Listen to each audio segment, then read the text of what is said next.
அவர்களுக்கு புதிய ரூல்ஸ். அமைச்சர் சொன்ன அதிரடியான குட் நியூஸ் என்ன? சோ ரெடியா இருங்க மக்களே. ரேஷன் கார்டு வைத்திருக்கக்கூடிய நபர்களுக்கு வந்திருக்க அந்த ஒரு சில முக்கியமான விதிமுறைகள்.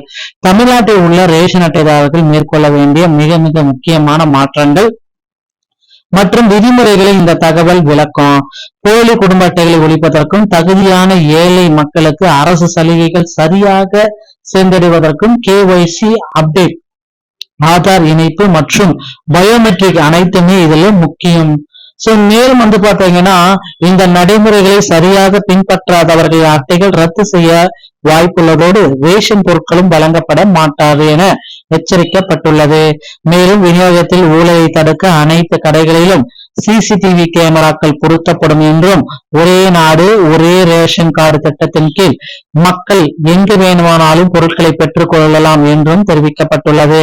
இதன் மூலம் முறைகேடுகளை தவிர்க்கப்பட்டு தகுதியுள்ள பயனாளிகளுக்கு முழுமையான பலன்கள் கிடைப்பது உறுதி செய்யப்படுகிறது. இந்த மாற்றங்கள் அனைத்தும் பொதுமக்களின் நன்மையை கருதி அரசு மேற்கொண்டுள்ள மிக முக்கியமான பாதுகாப்பு நடவடிக்கைகளாகும். தமிழ்நாட்டுல ரேஷன் கார்டுக்கு புதிய அப்டேட் வந்திருக்கு. சோ புதிய ரேஷன் கார்டுக்கு வாங்குறவங்களுக்கு உண்டான அப்டேட்டும் வந்துதான். அடுத்த 3 வாரங்கள்ல புதிய ரேஷன் கார்டுகள் விநியோகம் செய்யப்படும் என அமைச்சர் உறுதி அளித்துள்ளார்.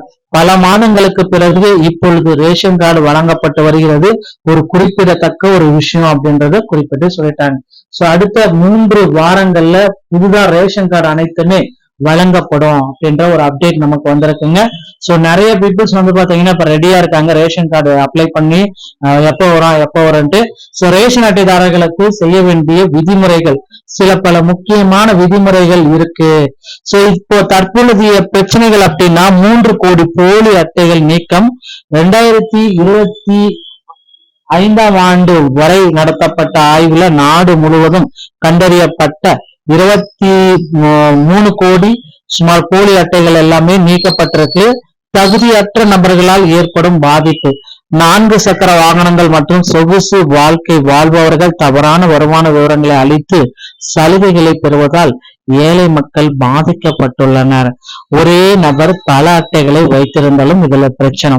ஒரே ஆதார் அல்லது முகவரியை பயன்படுத்தி ஒன்றுக்கு மேற்பட்ட அட்டைகள் பெறுவது முறைகேடுகளுக்கு வழிவகுக்கிறது அப்படின்றத குறிப்பிட்டு சொல்றாங்க. சோ ஒரே வகையான ஆதார் வச்சுட்டு பல வகையான அட்டைகளை பெறுவது.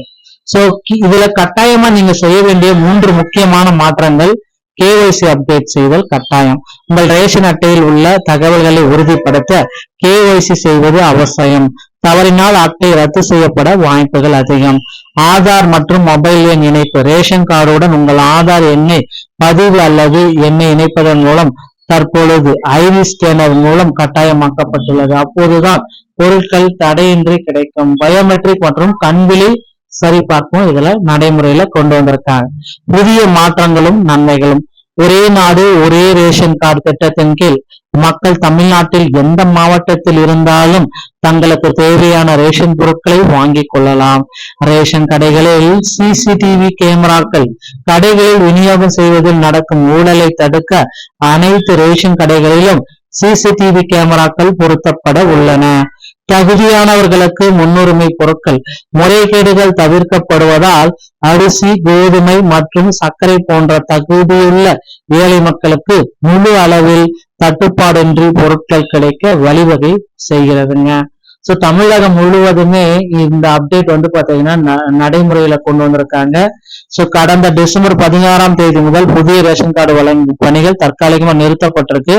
தொடர்ந்து வந்த தேர்தல் நடத்தை விதிமுறைகள் காரணமாக கடந்த மார்ச் 31ஆம் தேதி வரை இப்பணிகள் முழுமையா முடங்கினதுனால புதிய ரேஷன் கார்டுகள் பாத்தீங்கன்னா ஆட்சி மாற்றத்திற்கு பிறகு, தேர்தலுக்கு பிறகு தமிழகத்துல ஆட்சி மாற்றம் ஏற்பட்டு விஜய் முதலமைச்சராக பொறுப்பேற்று புதிய அரசு அமைந்த பின்னரும் ரேஷன் கார்டுகள் வழங்கப்படாத பொதுமக்கள் நீண்ட நாட்களாக காத்திருக்கும் சூழல் நிலவியது.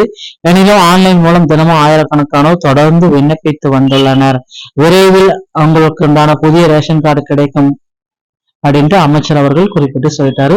சோ அடுத்தடுத்த தகவல்களை நீங்க தெரிஞ்சுக்க நீங்க நம்முடைய சேனலோட இணைந்திருங்க. மீண்டும் ஒரு நல்ல தகவலோட நான் உங்களை சந்திக்கிறேன். நன்றி, வணக்கம்.